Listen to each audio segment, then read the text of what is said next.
love is what we need. All right, Miss Oge, sorry for interrupting you. Joe had something to say.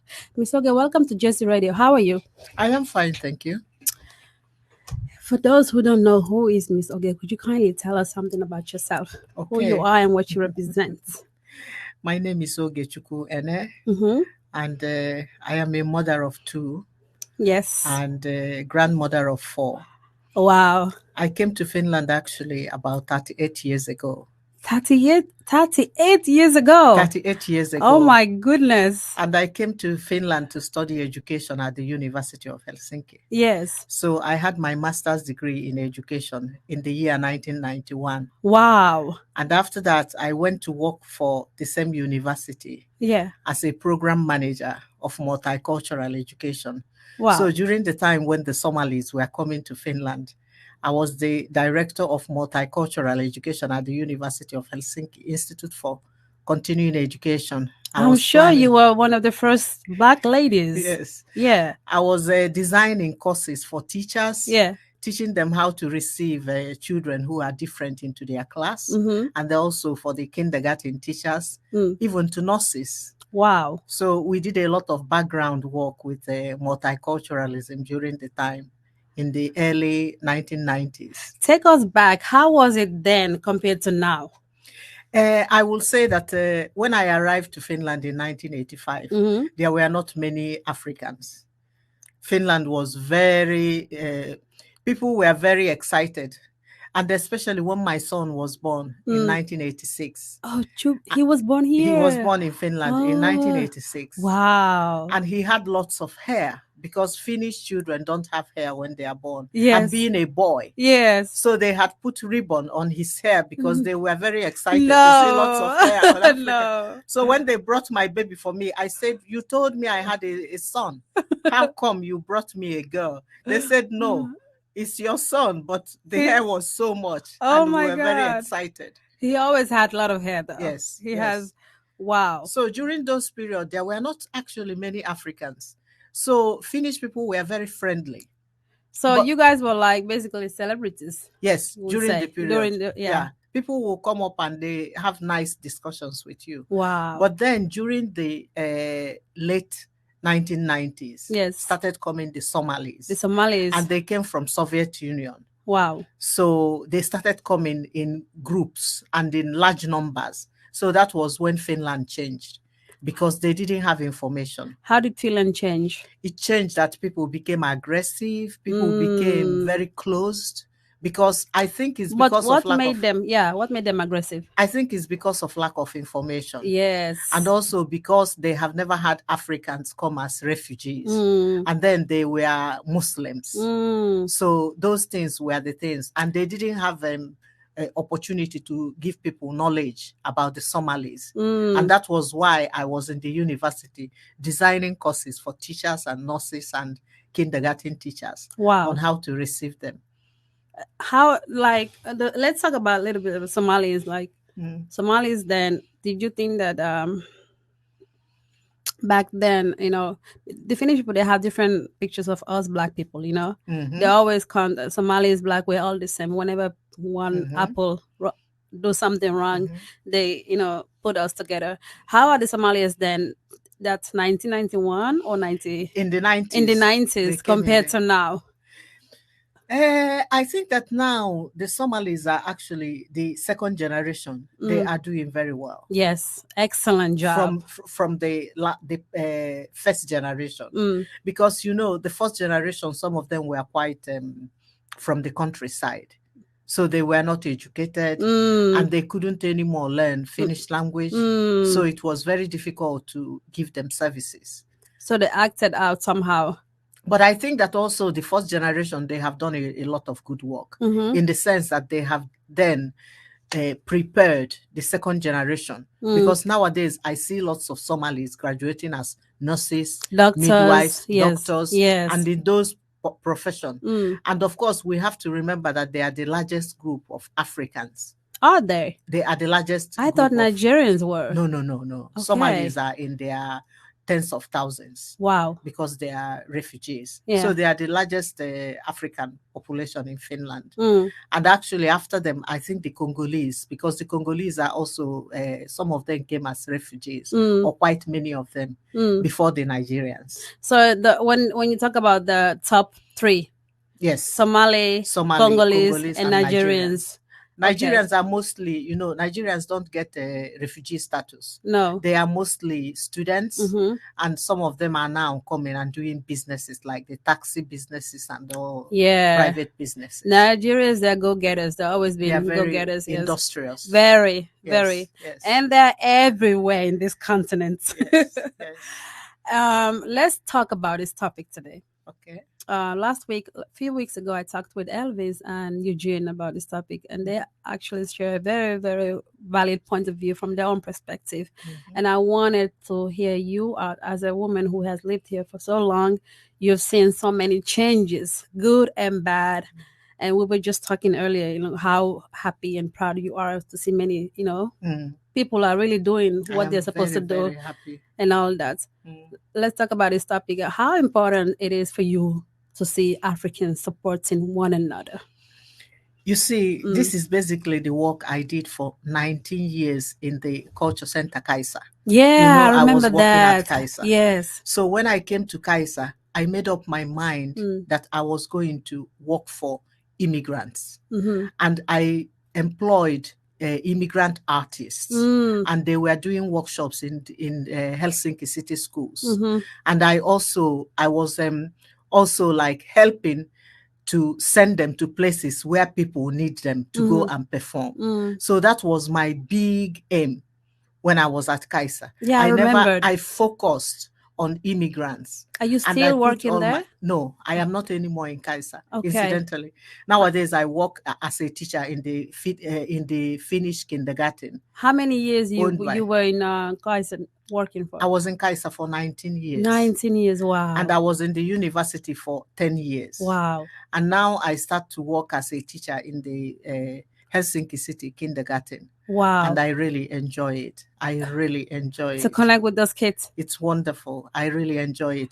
So coming about peace, building, you see, we need to be mutual. We need to develop mutual attitude towards one another. And in order to develop mutual attitude, we have to have relationships building. We have to develop trust. And trust is something that needs time. Trust is something that when you are developing, you really have to share experiences. You have to have empathy. So these are the things that we need to develop. As Africans? As Africans. Okay. In order to work together, in order to get to where we are going. But the problem is that because many people don't have job, because life is hectic, so it's very difficult.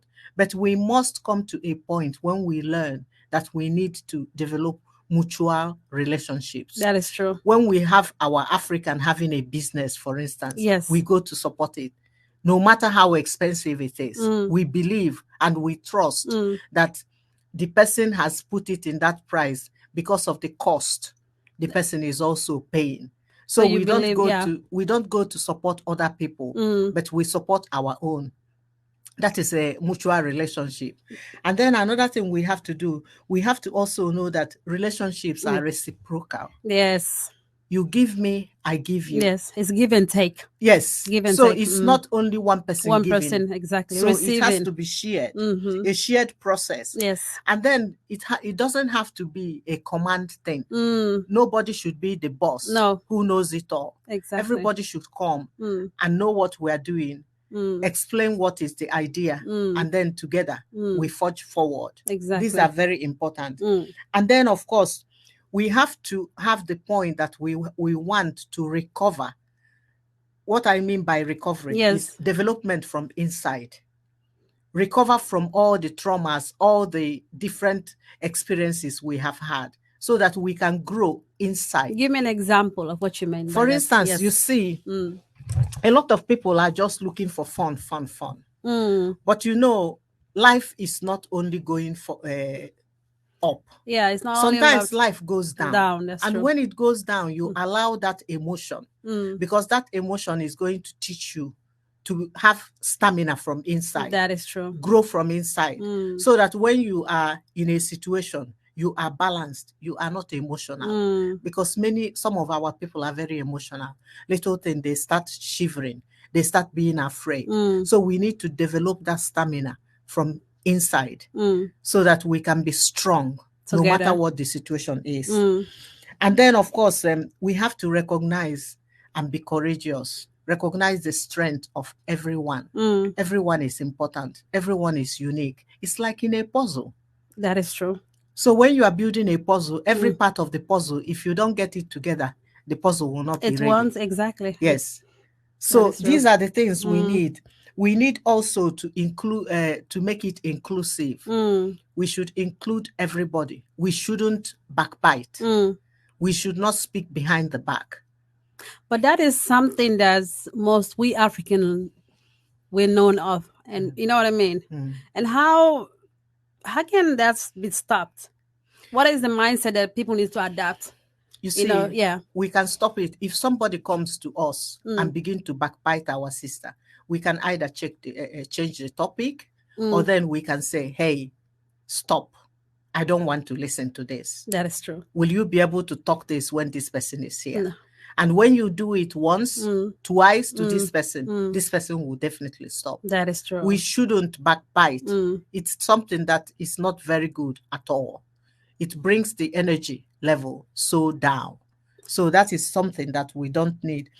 And then in everything we are doing, we have to be progressive. In life. We have to be progressive. We have to have a goal. We have to have a strategy, even if it's a small step at a time. Taking a small step at a time. And remember that we have a destination. We should never lose our dream. We should dream big. Yes. Because when we dream big, then we are able to get to the point. That is true. We will never give up. So these are the vision has to be clear. The vision has to be clear. Yes. And then, of course, when we have practiced all these principles that I have talked about now, it will make the environment safe for everybody. And then you will see Africans will start coming together. People will start telling each other that, hey, I know that place. There is harmony. There is peace. You can contribute your strength. Everything is working. And as we are gathering together, then we will be able to achieve something. But then another thing is we have to be active in politics. Talking about politics, let me ask you this question. Yes. What concrete measures or actions can we put in place to get Africans more active in social and civil affairs in Finland?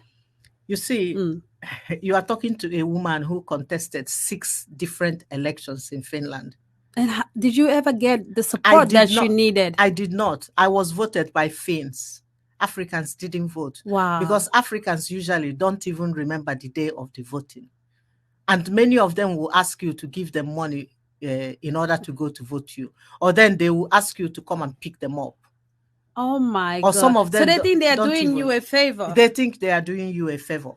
So I contested 6 elections. And let me tell you about it. Yeah. The very first election that I contested was in the year 2008. You were the first lady, black lady to represent. Yes, in municipal election. It wasn't me who wanted. They sent for me because of the work I was doing as the culture center Kaiser. They see that you'll be a good fit to represent. Yes. Yeah. They thought that I would be a good negotiator. I will be a good bridge builder. Because, of course, in the Finnish politics, they want somebody to build the bridge to the communities, to the societies. Exactly. So they contacted me. And it was so new to me, but they helped me. And then I was running around telling our people, please come and vote me. If you vote for me, I will bring you information. Because information is what? Power. Exactly. Information is power. Power. So I was begging people. Is key. Yes, I was begging people to come and vote for me. And after the election, I didn't get in. But they put me to the board for multicultural issues, and I got excited about politics. So that made me to contest for 6 different times. But in these 6 different times, Africans did not vote. You only get support from the Finns. From the Finns. Because they appreciate your work and they see what you did to the community, what you contribute to the community. Exactly. So we Africans, I think it's just, like it is in Chat With Miss D, we say like it is. It's just that as a powerful lady as you are, they don't want to see you go further. They rather want to see you, that's my own point of view. That's how I see it. They don't understand. They don't want to understand. It's not like they don't understand. They don't want to understand. Because how would somebody tell you that, come and pick me up? Or are you going to pay me if I vote?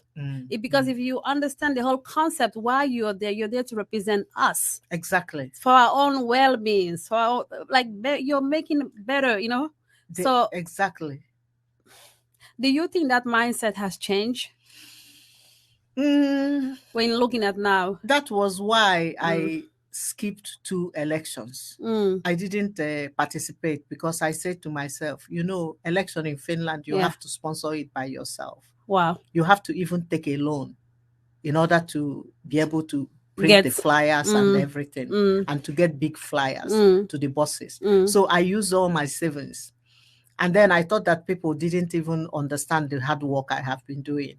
So during the past municipal election, my political party asked me to contest. I said no. But I'm thinking that in 2025, I will give the last try. I'm going to run for municipal election. Definitely. And if you are hearing right now, you're here with us on Just Radio, please. This is a lady who has been working for us for more than a decade, 20 years plus. All you can do is just one vote. How many are we in this continent? Well, I think we're over 1 million when it comes to Black people. We are quite many. Well, so imagine having one vote each. Imagine that. What I need to get into municipal election is 1,000 votes is even enough in Helsinki. 1,000 votes. 1,000 votes in Helsinki is enough to place me in the municipal. And it's in the municipal that all the decisions concerning the housing, kindergarten, who gets a good school, who speaks in the school, all these services are decided in the municipal. Wow. So that's actually the place where we need to be. Do we have any representative at the moment? At the municipal election, we have this Somali young man. Okay, in the Vasemisto. Yeah. I forgot his name, but I think I know who you mean. Sultan. Yes. Ahmed. Yes. So we have him.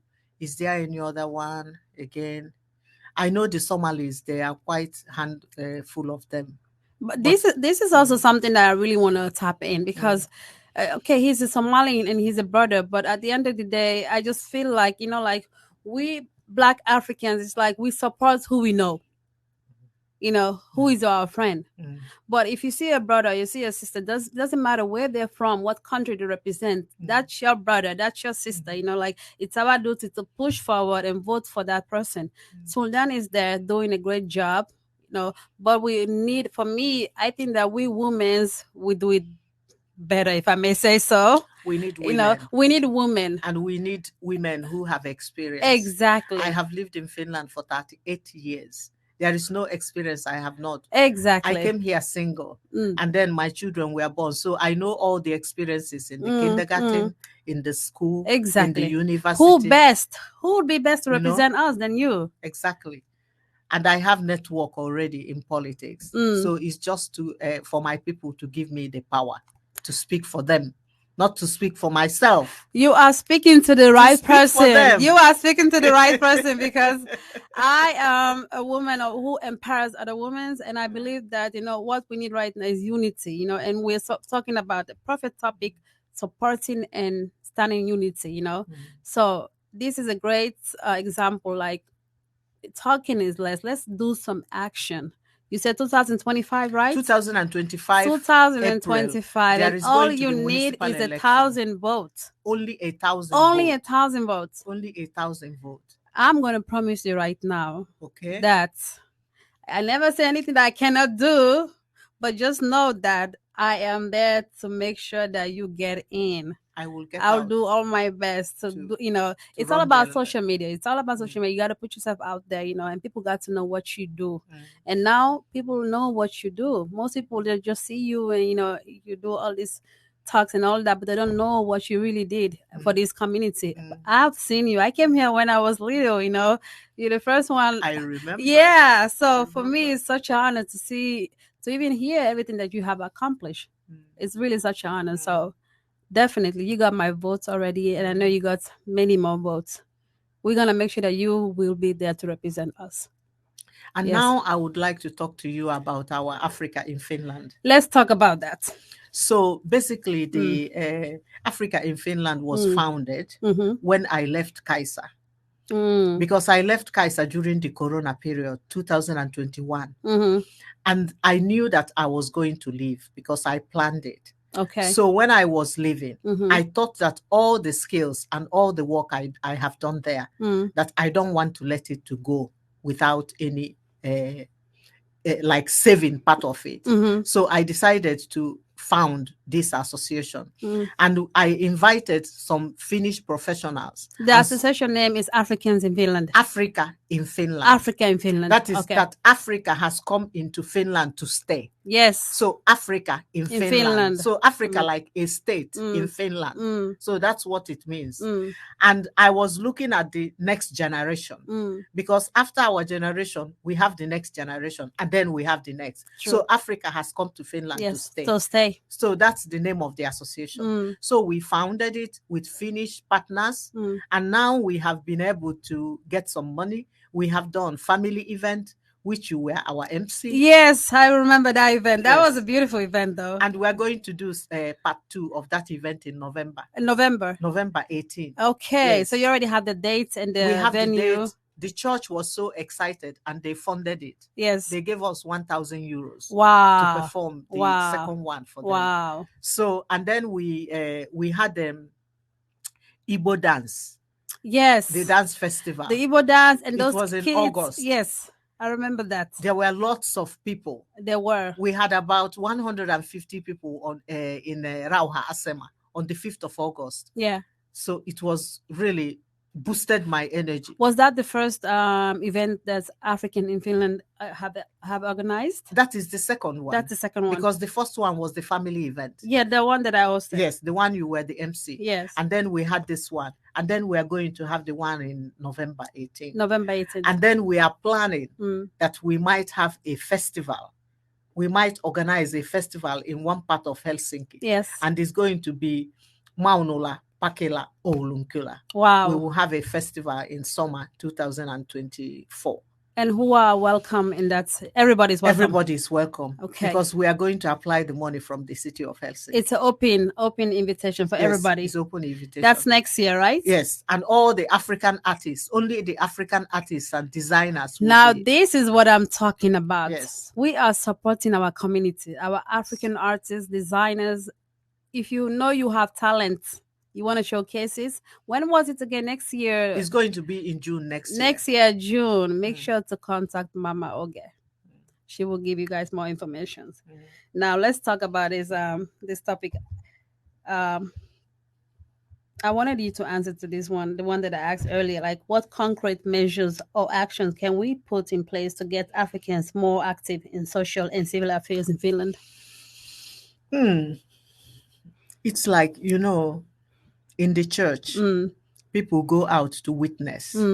We just have to use our lives as an example. Yes. And we need to talk to people. And we need to motivate people, encourage them. When we see those of them who are putting their face down, we encourage them. True. We tell them give them information. So that's the basic way, I think.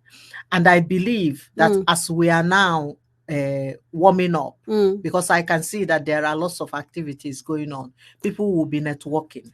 That's what I want to talk about. I want to go in deep to that. Because as you know, there's new changes coming in this Finnish law, right? And do you know that the person that it will affect the most is us, the African community? We don't have unity. We don't, you know what I mean? African Somalis have their own unity. Ghanaians have their own. Nigerians, everybody is having their own. But if you see the Asians are everywhere. You know what I mean? They are united. The Indians, they're together.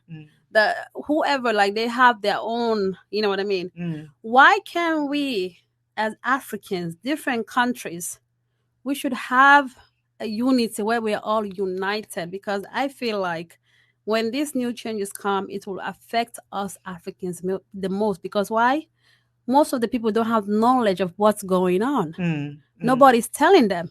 Or if somebody's telling them, they don't know, like, they don't take it seriously. They didn't vote. They did not vote. So we don't have our own there. That's what I mean. So instead of like Somalia representing their own, or Ghanaians representing their own, Nigerians representing their own, why can't we all, as African units, we need a spokesperson? That is something that I spoke with one bright lady, Sarah Laro. I think you know her. Sarah. Yes, I know Sarah. This is the conversation I had with her. She's amazing, and she actually came up with this topic. I said, I'm definitely going to ask you about this. Like, what do you think about this? Do you think that we need that? I think we can select some. We can call them ambassadors. Yes, among our community. Yes. And we can delegate them to go to embassies, all the African embassies that are in Finland, because we need the embassies to come with us. And when the embassies come, because it's part of diplomacy, so they will gather us together. And with the embassies, we will be able to forge forward, I believe. So we should elect some sort of ambassadors. But how? How can we elect somebody when we are not even like now you united? Are talking about it. Yes. You are talking about I am talking about, and I'm ready to do the action. Yeah, you are talking about it. That's already done. Because the thing is that when you recognize a challenge, yes, then the solution is already there. And we don't really need everyone together. We can just select these people. They begin to do the work. Spokesperson. Yes. So when they are doing the work, then people will follow. That is true. Because we Africans, we are very slow to warm up. We like to follow. We like to follow. I like to lead. I like to lead. You are doing good. I'm doing what I think. I'm following my calling. This is my purpose. And when I'm doing this job, I don't think of it as a burden. I think it gives me joy. Whenever there's help needed, I'm there. And right now, for me, and this is the question I also ask many people, it's like about this new law. It's like, no, it doesn't concern me. I have my Finnish passport. I'm okay. I have a job. And I'm thinking to myself, it doesn't concern me. I don't need to go out there and be an activist. I don't need to be out there and march for people. But I'm not thinking about me. I'm thinking about the people out there who need my voice, I'm representing them. So I'm representing the voice of the voiceless. They want to say something, but they're not brave enough to do that. And you are brave enough. You have everything okay with it. Why don't you stand in support them? Like, hey, this is not okay. But this is what I mean. Like, we don't have that. We can just talk the talk. And then, like, for me, I came to you because I know you have knowledge. You would know where to go from here. And we are ready to put in the work. We need people. We need people to, to put work in our community. I think the embassies, discussing with the embassies will be very great. So that's the first step. That's the first step. Okay. And then we begin to look for funding, how to get funding. And we can have an Africa office. We can have Africa House. There is Africa House in London. There is Africa House in France. So when we have and they don't have that here. We don't have here. So when we have an Africa House, then we will have people who are working there administratively. With different countries represented. Yes, okay. Working there and then bringing the issue, lobbying to the government, bringing us information and stuff like that. Yes. That's how it got to go. I think we should make that happen. That's how it got to go. We should really make that happen. Now, let me ask you the second question. How can we tighten the African community here? Tightening? Yes. What do you mean?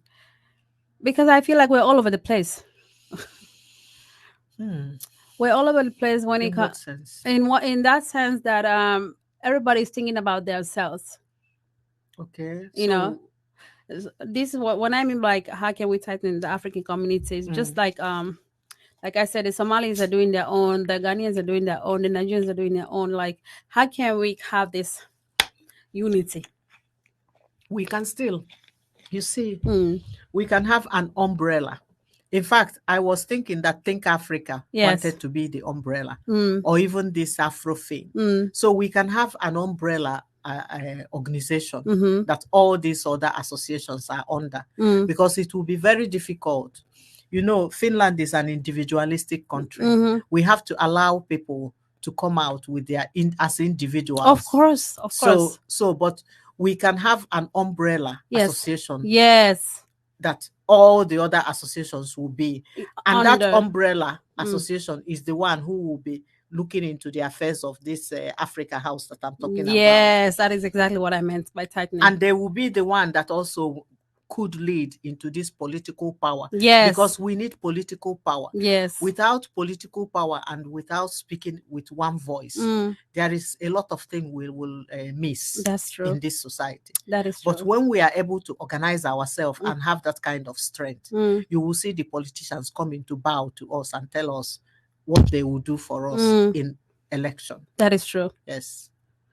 So, and I'm ready to be at the background when we begin to find persons, the people, and we don't need everybody. We just need some smart people. Great representative. Yes. Our brother Eugene is one of them. Yes. Sarah Laroche is one of them. Exactly. You know, we have great.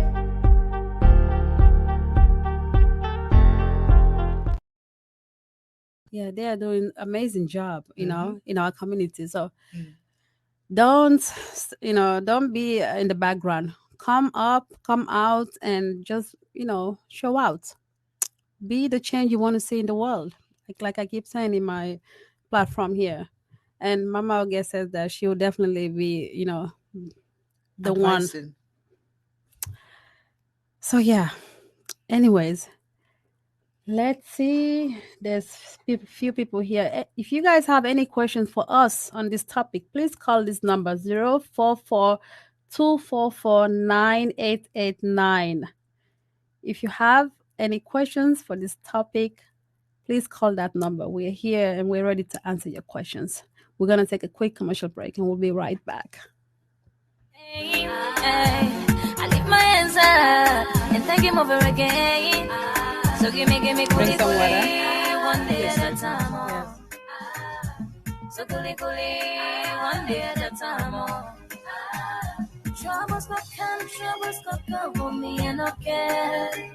I let the thing that say, I let the thing that do me and I go fair. These are the questions that I had in mind. You can choose which one will be. Once I know, say me like they go on, say I go care. Oh, once I know, say me like they go on, me and I go fair. You can. Okay. So long, sweet.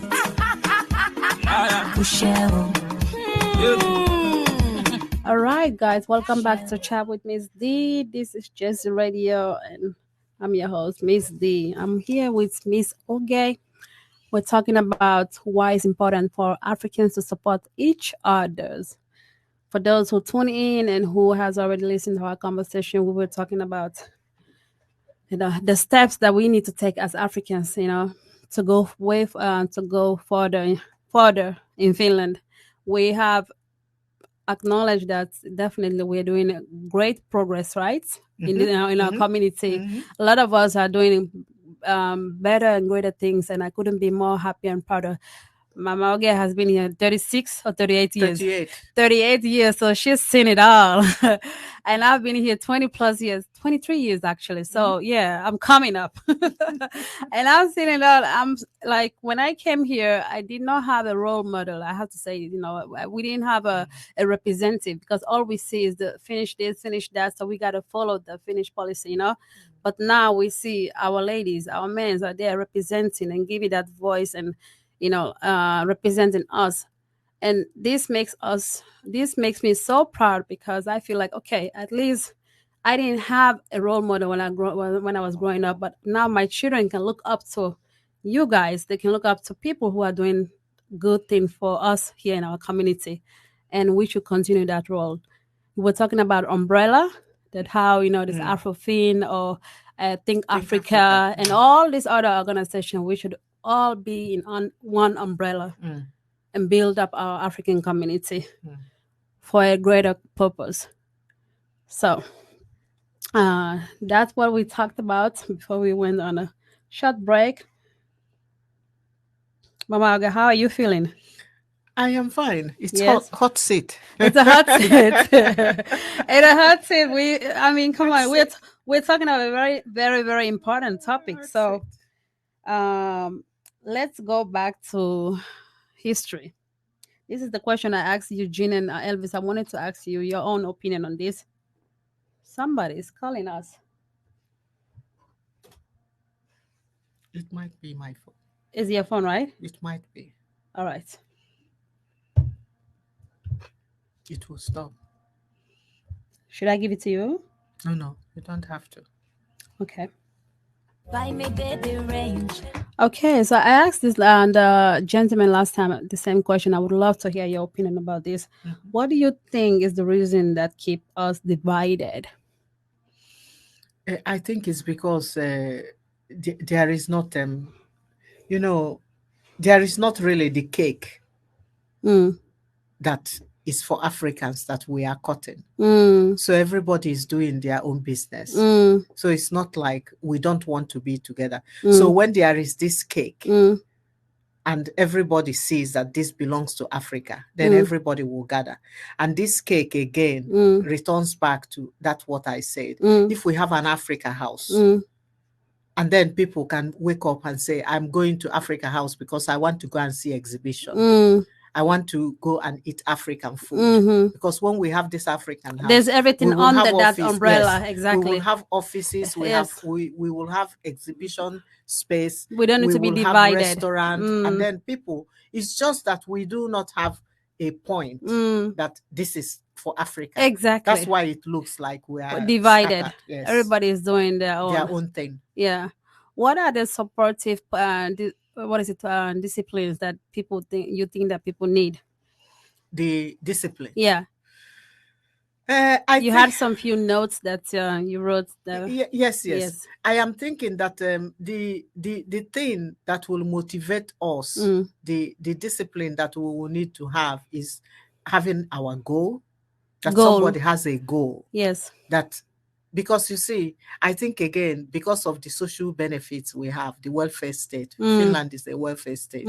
So sometimes people are not motivated to come out. Yes. So, but I think that when people want to keep their dream and they come out and want to achieve, then we will see things happen. That is true. Yes. And I think the next generation are doing it. They are doing it. And there are a lot of people doing it. There are a lot of people, especially I feel like the people who have been here the longest, us, most of us are kind of still dreaming, if I can be really honest, and the people who has been here like just 5 years or 10 years, they have accomplished major things. I don't know if you know what I mean by that. I know what you mean. Because they know what they left back home. They came in hunger. I was raised here, you know what I mean? So my eyes saw everything here. Everything is just okay, nice, But sometimes it's like a bittersweet moment with me. I was like, I wish I would have been here when I was in my 20s, because then my eyes would have been more open, and I know what I left back home. So when I'm here, I'm more, angered to develop and get something done. But I tell you, the Finnish law has changed because they have joined the EU. When I came to Finland, it was not possible for a foreigner to buy an apartment. Yeah. So there are so many things that law had made impossible for us. Those of us who came back the first generation. Back then, yes. Right? Yeah. We were almost suppressed because for how long? There were so many. We had money. Yeah. Some of us wanted to buy an apartment, but it was not possible. Why it was impossible? Because the law. It was in the law that a migrant cannot own an apartment. What? In the past. So when did that law change? It was when Finland joined the EU. Oh. So the EU began to make them. Even this that Finland is the most racist country in EU. Yeah. We got to know about it because EU had done the research. Wow. So this Finland joining the EU is the thing that is exposing and making them to change some of the laws. Wow. But some of them are still hidden. Like this present government that we have now. Yeah. Some of the things that they have, some of them are not really very legal. Some of them are against the EU policy. Human rights. Human rights policy. Yes. Okay. So, but it's only when we have the knowledge and we begin to question, that's when they will be exposed. So that is why it looked like the people of the first generation, we didn't do much. We've been suppressed all these years.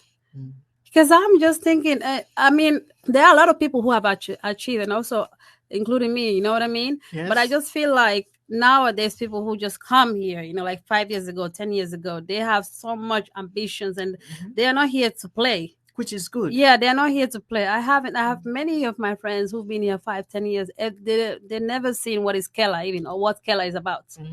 They're here to work and invest back home. And that is very, very, very motivating to me. It's good. What advice do you have for our people who are like, you know, been here many years and they're still like thinking that Kela is a dream? They're living the best life. You know, according to research, actually, the first generations are usually cheated. They are disadvantaged because the first generation, one is that they leave their country and they have left so many things. So they are mourning, especially for men. They are mourning their culture. They are mourning everything they have left. Some of them want to go back home and build a house, and they will build a dream house there, which they will never get to live in. That's true. Some of those things are putting pressure and stress onto them. So that's it's normal, according to research that has been done in the past. So the second generation, when they kick up, the third generation and the fourth generation. Look at UK. Look at Britain. What is happening there? There are black people have many generations in the UK. Wow. So, and now things in the UK, when you go to offices in UK, there is no place you will see many lawyers who are black. Yes. You will see many doctors, many surgeons. Everywhere you see. It's actually the white people that are doing the job, the menial jobs. Yeah. Yes. The cleaning and everything we like will that. get to that if we continue to get political power. Because also in Britain and in France, black people have political power. So when we get the political power, we will reach there. But if we don't get the political power, we will not reach. Because when they see that we are working hard, they will put something in the law that jeopardizes us. Wow. So I think it's also about knowledge. We really gotta educate ourselves to know what's going on.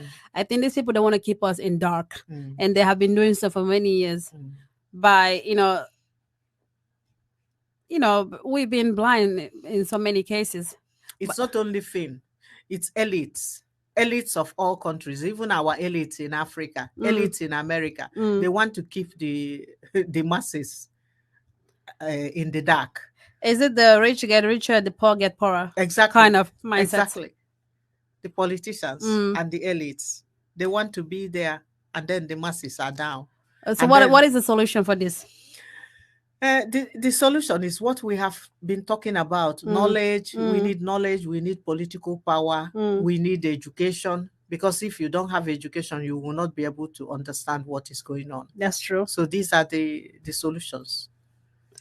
I need to ask you this question. Do you think that we have hard time accepting who we are as Africans? I don't think so. Black is beauty. We are the original. I think now it's like more embraced, and thanks to the Nigerian people, Nigerian culture, now it's more like, people are embracing in our uniqueness. Black is beautiful. But let's say 10 years, 20 years ago, the time that you came then and now, compare the majority, the majority affected us because we started thinking that what is beautiful is what is white. But now we can see mirrors of ourselves everywhere. But is it part of the culture also? Do you think we're traumatized by what we were taught back then, because they used to teach us that Jesus was white and whatever is white is beautiful and all that. That's that back home. It's colonial. Exactly. It's the colonial masters. Do you think that we I still? think so. The mentality. Exactly. Yeah, the mentality. Yeah. The colonial mentality. Exactly. You know, basically, when they came to Nigeria, for instance, they cancelled all our traditional cultures. And so adapt what culture? They started educating us in arithmetic and English, because we were colonized by the British, just like your own country. Yes, too. yes. So they condemned everything what we had, and they started to give us English and their own culture. Wow. So that was the mentality is still there. And especially for people like me who went to boarding school. I went to a British-owned boarding school during my O-level. So I still remember some of the indoctrinations that we were given. Tell me something about that. Like how was it back then? We were reading, all the books we read were all the books that were written in Britain. What? So it didn't tell us anything about our own country. Your culture, Nigeria. your background, yeah. I was reading about Snow White, and I have never seen snow. It was when I came to Finland that I saw snow. Wow. So how can you... So you were reading somebody else's literature, somebody else's history. So this is why I feel like we, most Africans, we are basically lost, because we don't even know like our own background. No, because that who we are as humans. We were not taught in school. Yeah, because what they taught is this, Western world policy and all that, Exactly. So could you say that we are still traumatized by the history? Well, some of us are trying very hard to, establish our identity. To educate ourselves. And also establish our identity, who you want to be. So, like breaking off some of those things that you don't like. I tell a lot of stories to my children. On Saturdays, when they were young, on Saturdays, we usually eat for 4 hours. Because when we bring our breakfast, we will tell lots of stories. I used to tell them about our village and what happened in the village. That is beautiful. And now my children are stronger as Nigerians. Yes, they are. What is it called? Chubi. Jubi is doing what work here? Chubi is a doctor of physics. And Sandra? And Sandra has masters in textile. Wow. Yes. Yeah.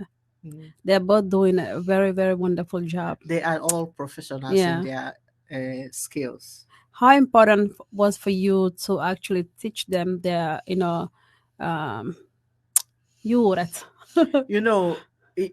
was a must, because my own father never taught you. My father was a headmaster. Oh. So, and my mother was a home economics teacher. So I was taught by 2 teachers. So I needed to I remember my children used to tell me, "Mommy, you repeat yourself all the time." And I usually say, I repeat it as a mother and I repeat it as a teacher. Yes. So I am a teacher. So you were raised by a teachers? I was raised by 2 teachers. Wow. Head teacher and home economics teacher. Wow. And in my family, we are 3 girls, and I am the least educated. My eldest sister studied genetics in the US. Wow. The middle one is a medical doctor. Wow. And myself, I studied education, the profession of my parents. And you say you're the least educated? I am the least educated. You guys are all educated. I am the least educated in my family. How important for this generation, how important they should take their education, for a better future? It's very important. Yeah. I threatened my children. I have never said it. When they were growing up, I told them that if I came from Nigeria and I was able to go to Helsinki University, how much more them who are born in Finland, before they can have a conversation with me, they have to have master's degree. Wow. So I gave them an objective, and I thank God that today they have, Chubi has more than me, doctor. Wow. And then Sandra has a master's. Wow. But I mean, it's all what you implanted in them, They are your fruit. I mean, you reap what you sow, right? So basically, everything that they are right now is because of you. You have shown all that to them. And God also. And God. So for the youngsters out there right now, who are finding their ways and they don't know what direction should take, my advice to you is to follow your calling, follow your passion, and please know that education is key. education is key, especially when we live in Finland here. You know, education is like mostly free, right? Yes. Yeah, mostly free. Nowadays, there's a lot of students, a lot of youth who don't really like it. They just want to make it out. It's all about money right now for the youth. They don't think that education. They don't need education. All they need right now is the social media. You know, fast money and all that kind of stuff.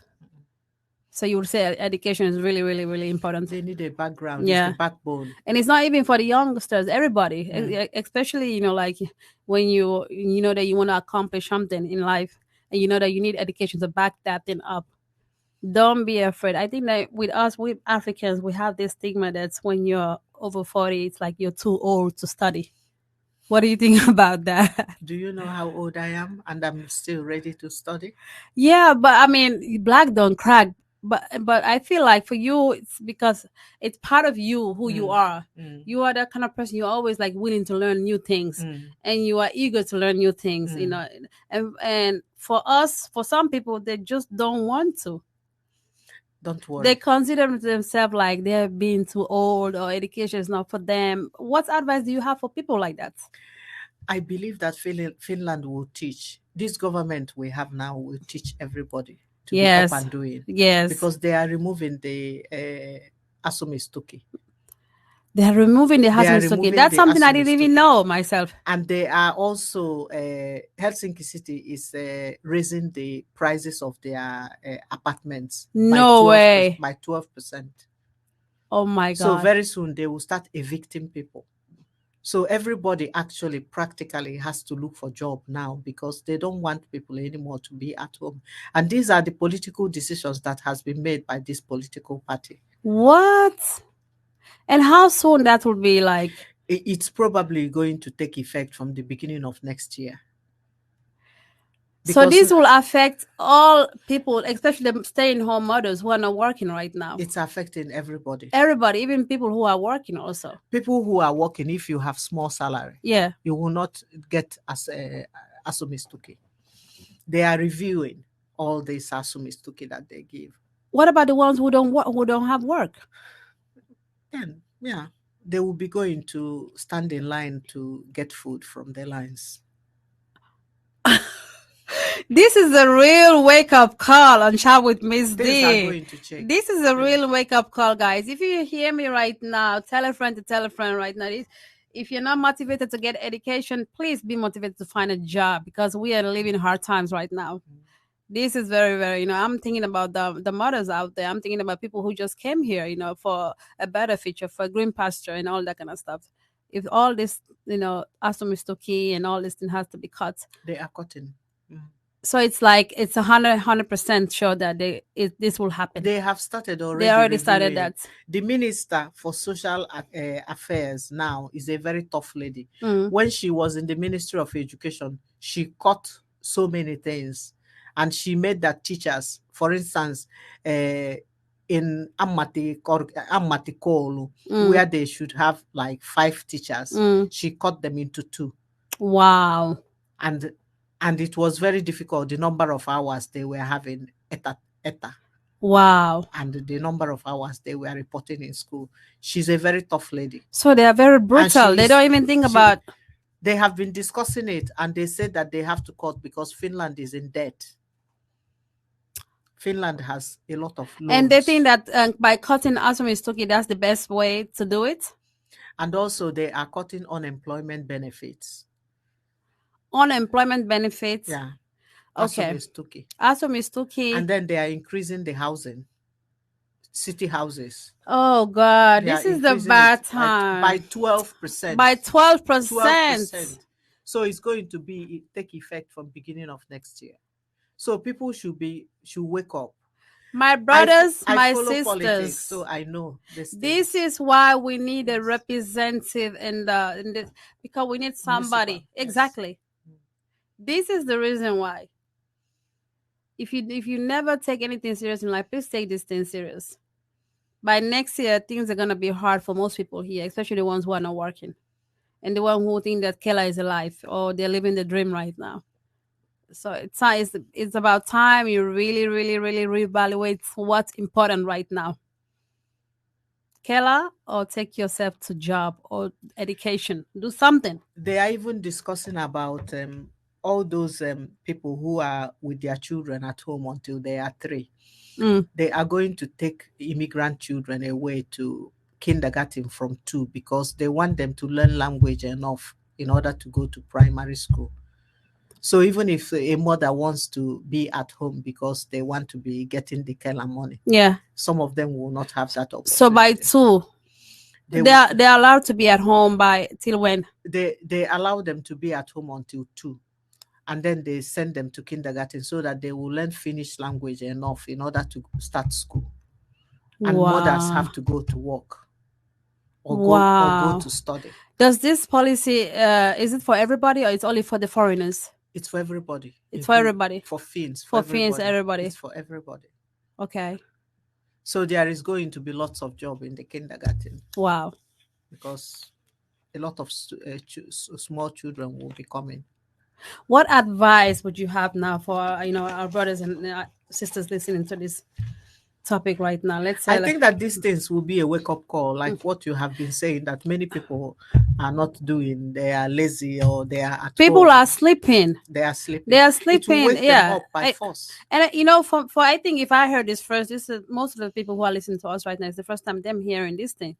So I really need just to really empathize on how important this is and what are the things that they should be doing right now to prevent disaster to happen in their family lives. We are now in September, so they should go and register to school, or then they should go to TEK schools and start looking for money or for courses that will lead them to get job. That's what they should do, because also the government has pushed money into TEK schools to make them really to find jobs for people, or find opimos places for people. So they should go out. They should come out of their apartments and go to those places so that they should be active. They should be active right now. From now till this year, you should be active. And talking about active, there's a friend of mine, Samia and Pihla. They actually have this sportyritysvalmentaja for the entrepreneurs. If you are there, you want to start a business, but you don't know how and ways. This is actually free of charge. They are here to help you to build your business from the ground to up. So if you're searching for ways and how, please go to Instagram and follow sportyritysvalmentaja and contact a lady there called Pihla.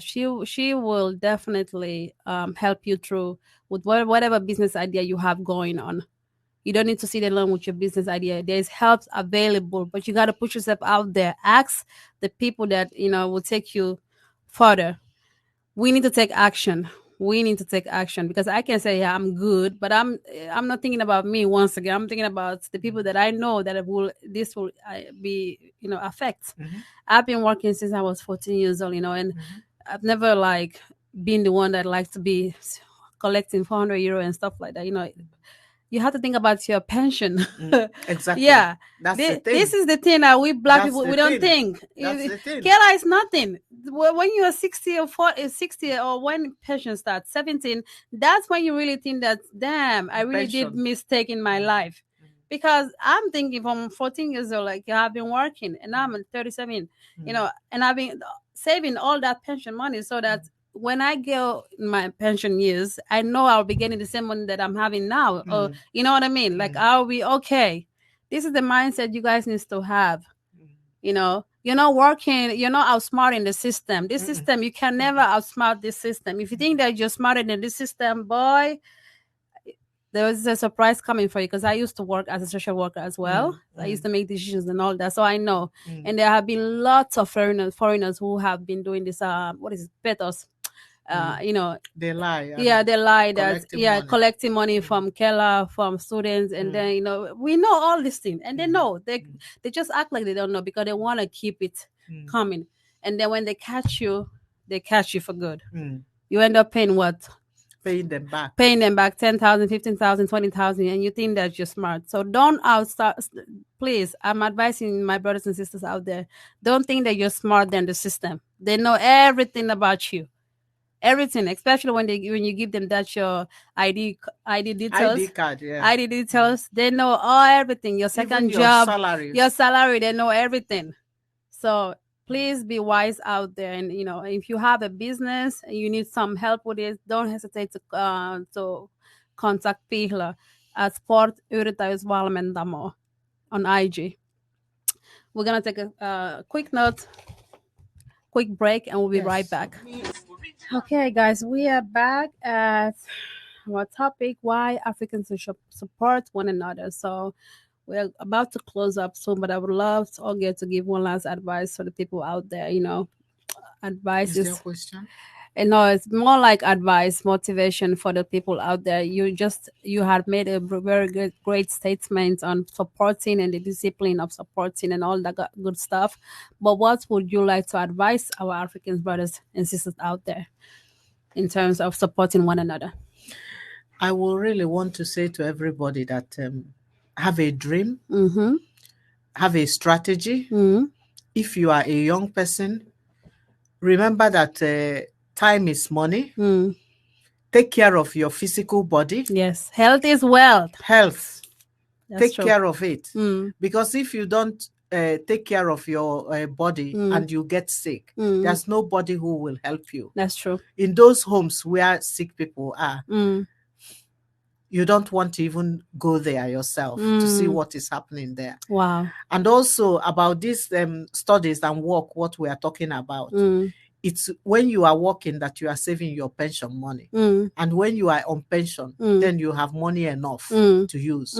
If you don't work, or if you are just going to Kela, or if you are doing black jobs, you are not paying your taxes. pension. Yeah, you're not paying your taxes also. And you are not paying your taxes. All these things will backfire. Exactly. So Finland is beautiful. Finland is great. But we need to also have a good mind. If you need advice, approach somebody. Call. Don't stay on your own and get small. Just call others. And you will always get a help. And tell people to tell you about their life. And when they tell you, you will learn something from it. That's true. So that's my advice. Thank you, Ms. Oge. It's been a pleasure having you on Jersey Radio. Thank you so much. This is your first time, but it won't be your last time. Thank you so much. Thank you. I really enjoyed it. Ladies and gentlemen, this was it. This was the first episode on Chat with Miss D. And next week, we are actually having an exciting episode. So stay tuned for that. Until next time, we are out.